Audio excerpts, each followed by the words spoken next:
Hello, everyone, and welcome to the Hope Report, Your Light in the Darkness, brought to you by the Lindell Recovery Network. I am Jason Perry. And I'm Melissa Hooray here in Minnesota on a Wednesday, coming down with the post-election night hangover. Yeah, Not a literal hangover, but up late, hopes are high, then hopes come down. The roller coaster of emotions that happens on election night for some of us. Yeah, well, last night I will say that I went to bed very disappointed.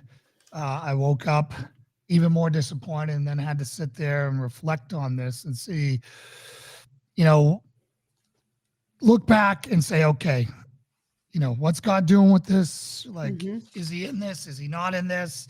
What's going on?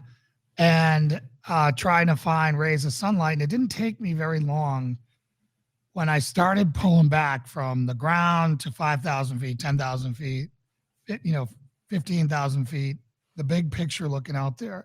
I think last night is going to be a blessing in the end. And, for the future of the Republican Party and for the future of how we have to go. And there's going to be a lot of people on our side, including myself, that's not going to be happy with it, but I'm willing to embrace it for the future of America. And what do I mean by this is last night, and I haven't heard anyone talking about this, been watching a lot of talking heads this morning. I don't think anyone's seeing it clearly. Last night and, the big results in Florida and other places is the result of what I call the great conservative migration, which was after 2020, all of us who could move moved.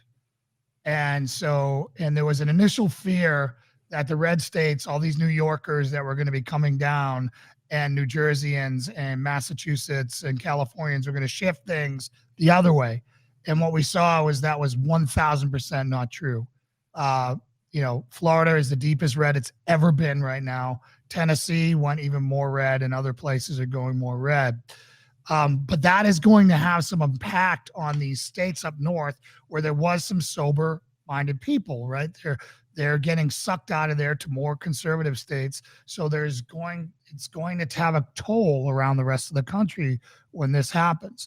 The other thing I think you're seeing is some psychology is going on here, meaning that I don't think anyone wants to relitigate 2020 anymore.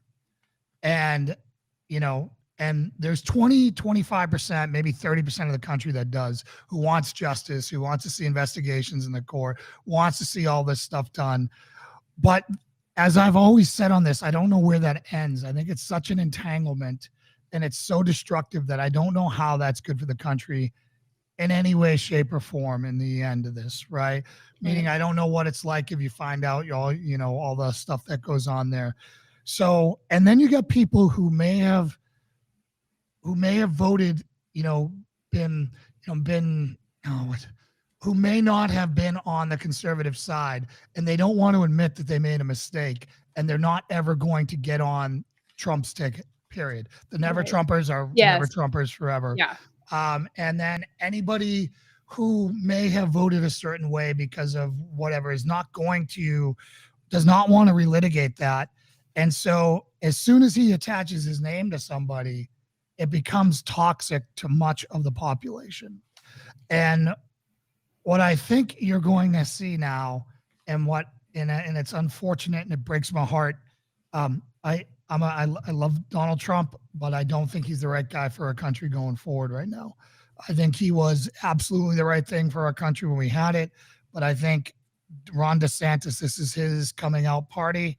I think that he unified Florida in a way that's never been done. And I think he's all of Trump's policies without any of his baggage. Meaning he's not going to shoot himself in the foot. He's not going to be tweeting a bunch of ridiculous things. He's not going to be doing all these things. So he's everything that we want and everything that we don't want at the same time.